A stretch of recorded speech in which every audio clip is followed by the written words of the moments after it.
Bismillahir Rahmanir Rahim. Regarding Islamic worship rituals, the misconception I'd like to bring in discussion today, in fact, relates to a very common phenomena which we do regarding animal sacrifice, and that is we pronounce the name of God and we say Takbir, we declare the Takbir of God, and we say the words Bismillah Allahu Akbar when we slaughter an animal.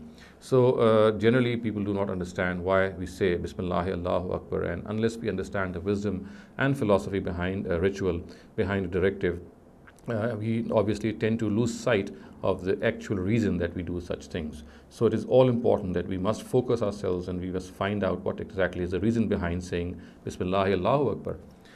It also needs to be understood that the Quran explicitly states in Surah Anam, La ta'kulu mimma lam yuzkar ismullahi alayh, which means that you must not eat anything, when we must not eat anything, any slaughtered animal on whose meat or at the time of slaughter the name of God has not been taken. So the sanction of God, the authority of God has to be present at the time of every slaughter.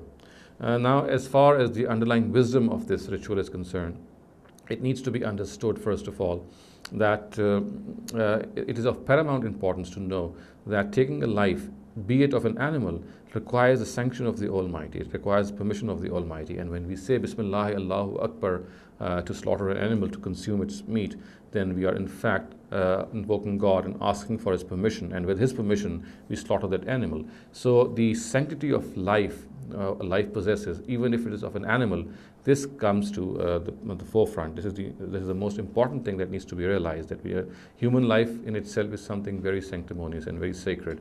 It has its own rules. And even in the case of an animal, this life can only be taken as per the directives of Islam if we have the permission of the Almighty. And only on animals on which we have the permission of the Almighty are we able to invoke this permission. And when we say Bismillah Allahu Akbar, we are actually using this permission from the Almighty. The second thing in this regard is that we have been generally asked to begin all our routines by the name of God, by saying Bismillahir Rahmanir Rahim. So again, when we say Takbir at the time of slaughter, we are actually following this directive of saying Bismillahir Rahmanir Rahim at the beginning of every routine. And third and most importantly, we must also realize that the issue of polytheism is very deeply related, or idol worship should I say. Idol worship is very deeply related to animal slaughter, and we know from the history of polytheism and idolatry that these two things have a very strong connection. People would slaughter animals and other things, and they would offer it to their deities and other idols. So by saying Bismillah Allahu Akbar at the time of sacrifice of an animal, this actually closes the door to anything that could lead to polytheism.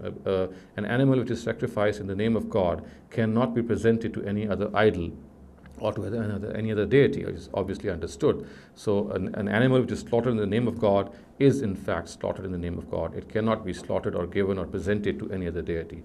So these are the underlying wisdom. This is the underlying wisdom and this is the underlying philosophy behind saying Bismillah Allahu Akbar at the time of slaughter. And we as Muslims should make it a point to understand the reason why we do certain acts of rituals. And if we do understand these reasons behind them, we will tend to follow those directives and those rituals in a more concerted manner, in a more fulfilling manner, and we will be aware of what we are doing. So we must understand whatever we do, we must understand the reason and the underlying philosophy of saying Bismillah Allahu Akbar at the time of slaughter of an animal. أقول قولي هذا وأستغفر الله لي ولكم ولسائر المسلمين والمسلمات.